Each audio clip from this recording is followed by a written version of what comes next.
आज देश की जनता को एक नागरिक होने के नाते आह्वान करना चाहती हूं। एक विदेशी ताकत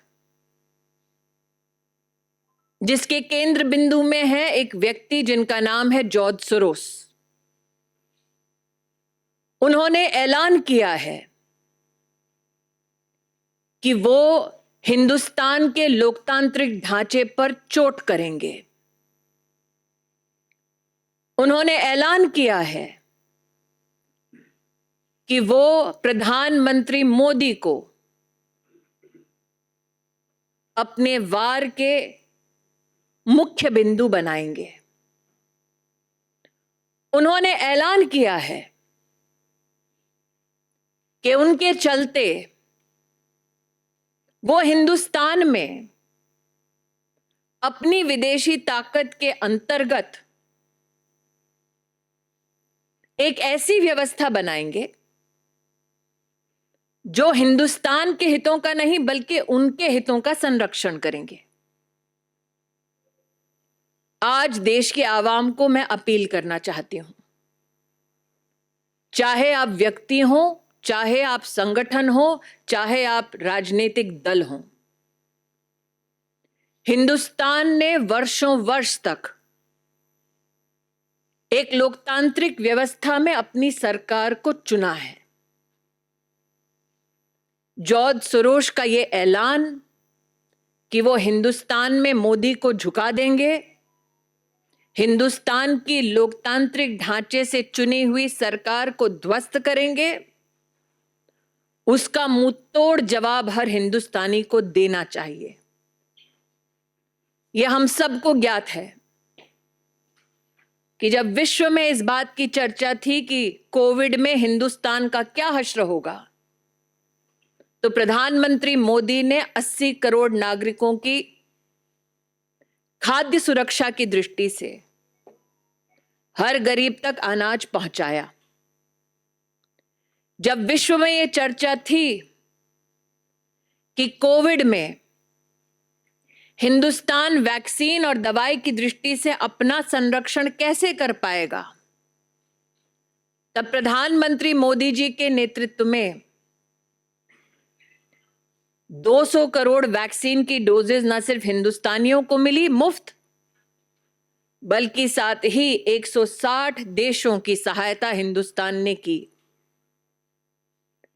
हिंदुस्तान इस बात का साक्षी है कि अमृतकाल का ये बजट भारत की रक्षा प्रणाली के लिए सबसे ज्यादा आवंटन करता है। आज जब भारत को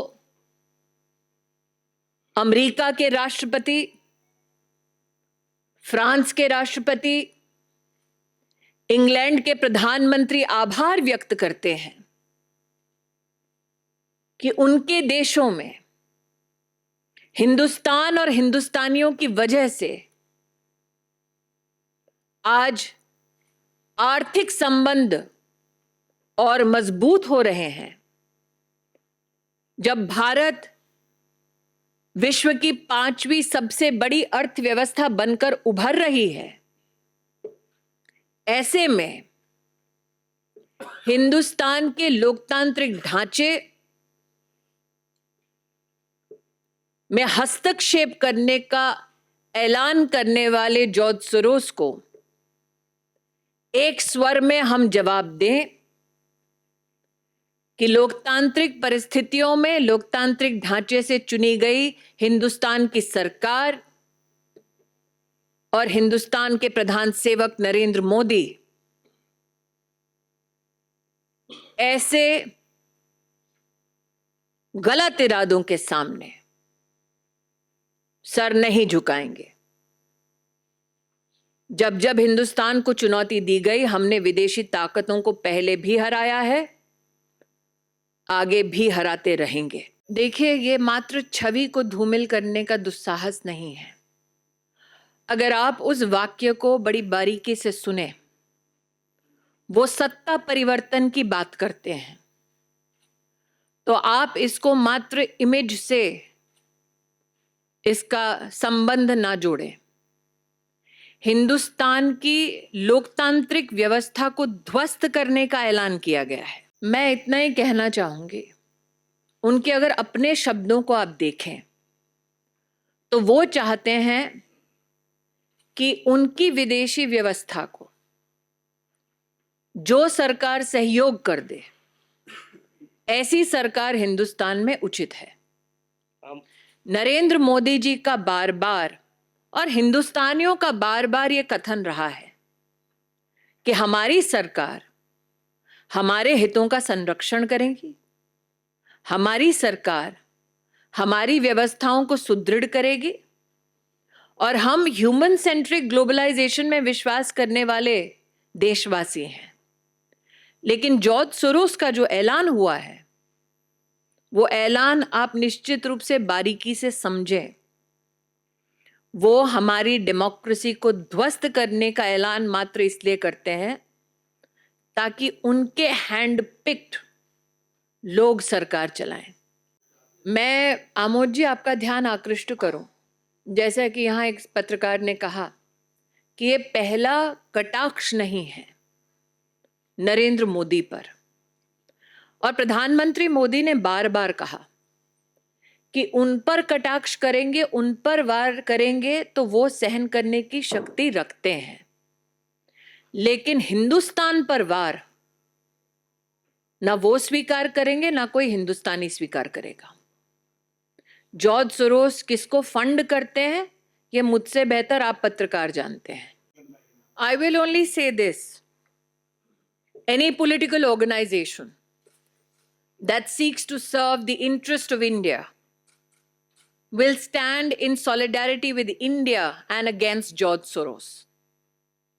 Any political organization that matches steps with George Soros will stand exposed in front of the Indian electorate.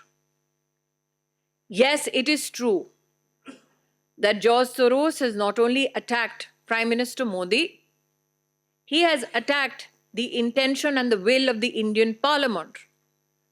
That now he seeks to attack democratic processes in India is an issue I find no political organization that is constitutionally steeped in protecting Indian interest can support. मैं दोबारा रविंद्र जी, क्योंकि आपका विस्तार से विश्लेषण आपने किया है, 2-3 चीजें आपके सम्मुख रखना चाहूंगी बड़ी विनम्रता से।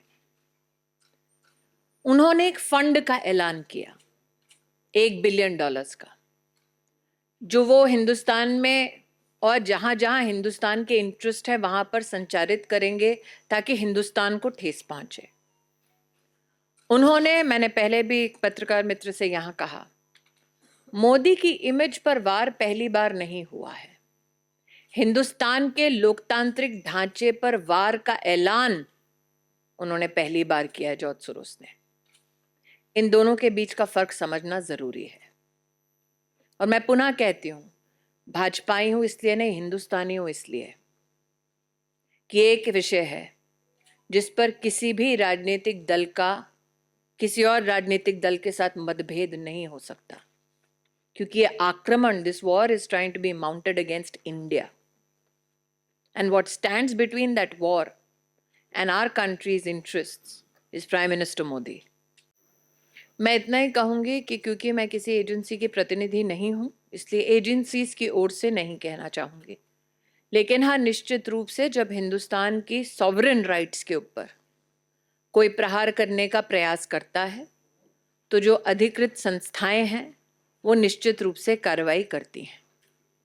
मैं इतना ही कहूंगी कि जिन जिन को वो पैसा पहुंचाते हैं, ये उनके लिए संदेश है कि आप चाहे इन इरादों के साथ वो पैसा प्राप्त करते हो कि आप हिंदुस्तान को कमजोर कर देंगे, लेकिन हिंदुस्तान नरेंद्र मोदी के नेतृत्व में ना कमजोर होगा ना झुकेगा, बल्कि आगे ही बढ़ता जाएगा। मैं इतना ही कहूंगी, ये सारे विषय तब उभरे जब हिंदुस्तान विश्व की पांचवी सबसे बड़ी लोकतांत्रिक और आर्थिक ताकत बनकर उभरी, और मुझे लगता है कि हाल में, दोबारा कहती हूँ, चाहे वो राष्ट्रपति अमेरिका के हों, चाहे वो यूके के प्रधानमंत्री हों, चाहे वो राष्ट्रपति फ्रांस हों, उन्होंने हिंदुस्तान और प्राइम मिनिस्टर मोदी की जो सराहना की कि उनके देशों में आज आर्थिक व्यवस्था को हिंदुस्तान के साथ समन्वय में हम लोग एक सृजन देख रहे हैं, एक नए भारत के निर्माण को देख रहे हैं। उस सराहना के बाद तिलमिलाहट जो है वो जॉर्ज सोरोस के इस एक स्टेटमेंट से सामने आती है। जॉर्ज सोरोस जैसे व्यक्ति चाहते हैं कि एक कमजोर देश हो, जिसमें कमजोर सरकार हो, जो उनके दिशा निर्देश अनुसार चले, ये नया हिंदुस्तान है। The man who broke the Bank of England, a man who is known and designated so by a nation as an economic war criminal, has now pronounced his desire to break the Indian democracy. As you all know, George Soros, an international entrepreneur who hedges bets against many countries, has now declared his ill intentions to intervene in the democratic processes of India. That George Soros wants a government which is pliable to his needs is more than evident from his statements. That he has pronounced funding of over $1 billion, particularly to target leaders like Prime Minister Modi, is significant. As a Karyakarta of the Bharatiya Janata Party, this is an appeal to every Indian citizen. Every 5 years, we all democratically elect a government to serve the needs and aspirations of India. We as a nation state, during COVID, became the pharmacy to the world. We as a nation state are witness how Prime Minister Modi has ensured food security for 800 million Indians. We as a nation state are witness to the Amrit Kal budget, which has the highest allocation for defense. We as a nation state are, together with Prime Minister Modi, laying the foundation for the future of our country that will not only inherit our dreams, but a resilient and stronger economy. It is to be highlighted that when India rose to the 5th largest economy of the world, when the President of the United States of America, the Prime Minister of England, the President of France publicly extended gratitude to the Indian Prime Minister and India for enabling employment not only in India, but also these 3 designated nations. Such is a time where the imperialistic intentions of an entrepreneur come to light. Today, as a citizen, I call upon every individual and organization, societal or political, to denounce the intention of this individual who seeks to demonize our democracy, weaken our democratic interests, and who brings an onslaught to the economy of India, all so that he can personally gain.